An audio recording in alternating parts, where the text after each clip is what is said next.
धूम्रपान स्वास्थ्य के लिए बहुत ज्यादा हानिकारक होता है। इससे आपको कैंसर भी हो सकता है, लेकिन प्रॉब्लम तब आ जाती है जब इसकी लत लग जाती है और फिर छुट्टी नहीं है।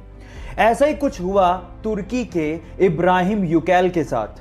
वो अपनी सिगरेट पीने की आदत को छोड़ना चाहता था, लेकिन छोड़ नहीं पा रहा था। बहुत परेशान हो चुका था, तो उसने एक तरीका निकाला। उसने हेलमेट के जैसा अपने सिर के लिए एक केज बनवाया और जब भी वो ऑफिस जाता उस केज को पहन के जाता और उस ताले की चाबी को अपने वाइफ को देके जाता। अब चाहकर भी वो सिगरेट नहीं पी पाता, क्योंकि उस केज की चाबी एक्चुअली उसके वाइफ के पास होती थी। इस तरह से उसने अपने एडिक्शन को कम कर लिया। लत छुड़वाने के इस अजीबोगरीब तरीके के लिए आप क्या कहेंगे, चैट सेक्शन में लिखना मत भूलिएगा। गाइस, अक्सर आप लोगों ने यह देखा होगा कि बहुत से शहरों में आपसी रंजिश के चक्कर में या फिर लूटपाट करने के मकसद से बहुत से हमलावर बदमाश आम लोगों पर आगे या पीछे से हमला करके उन्हें घायल कर देते हैं।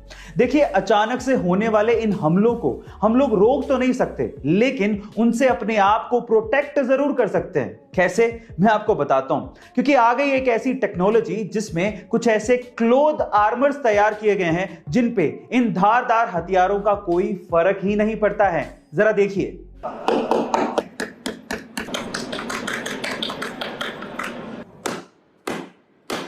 तो गाइस, अब अचानक हुए इन हमलों से हम अपने आप को बचा सकते हैं अगर ये आर्मर क्लोथिंग हमें मिल जाए तो। आपका इसके बारे में क्या ख्याल है, कमेंट सेक्शन में जरूर लिखिएगा। और ऐसे अमेजिंग वीडियोस के लिए शेयर, सब्सक्राइब एंड लाइक। मिलता है अगली वीडियो में। गाइस, क्या आपको पता है कि सन 2004 में ऋतिक रोशन की एक मूवी आई थी जिसका नाम था लक्ष्य, और उस मूवी में पंकज त्रिपाठी भी थे। अब आप लोग कहेंगे कि लक्ष्य मूवी में पंकज त्रिपाठी फिर दिखाई क्यों नहीं दिए? एक्चुअली हुआ कुछ यूं कि सन 2004 के आसपास पंकज त्रिपाठी बॉलीवुड में काफी ज्यादा स्ट्रगल कर रहे थे और इस मूवी के लिए उन्होंने बकायदा ऑडिशन दिया था और सिलेक्ट भी हुए थे। और उसके बाद ऋतिक रोशन के साथ उन्होंने कुछ सीन्स को शूट भी किया था। और शूटिंग खत्म होने के बाद उनके गांव में चर्चा फैल गई कि गांव का लड़का ऋतिक रोशन के साथ मूवी में आने वाला है। इनफैक्ट वहां के लोकल अखबार में छप भी गया।